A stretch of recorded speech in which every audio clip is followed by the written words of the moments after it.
Stocks were lower at the end of a choppy session Friday amid a slew of new updates to the Trump administration's trade policies.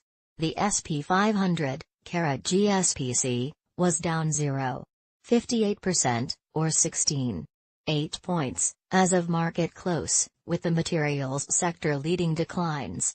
The Dow, D.J.I, edged down 0.38%, or 98.68 points, while the Nasdaq, XIC, declined 1.04%, or 81.76 points.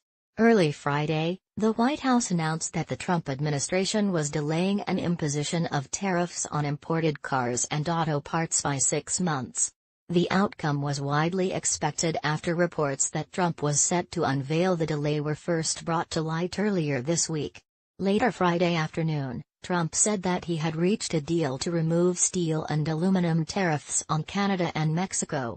The agreement provides for aggressive monitoring and a mechanism to prevent surges in imports of steel and aluminum, the Office of the U.S. Trade Representative said in a statement following Trump's remarks. If surges in imports of specific steel and aluminum products occur, the United States may reimpose Section 232 tariffs on those products. Earlier during the session, the Dow was off by as many as 205 points as investors digested further comments from China signaling a standstill in near-term progress toward a trade deal.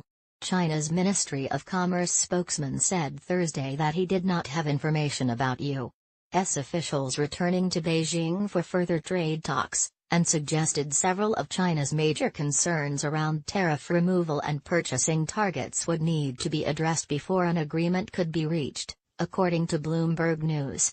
Delegations from the U.S. and China last met in Washington, D.C., last week in a round of discussions that began before the new 25% rate of tariffs on $200 billion worth of Chinese goods went into effect May 10.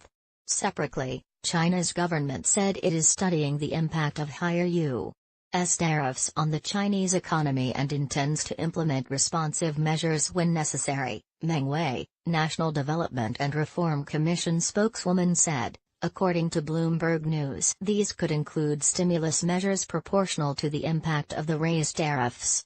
Earlier this week, China's economy showed signs of softening, as April retail sales dropped to a 16-year low and industrial output slowed more than expected.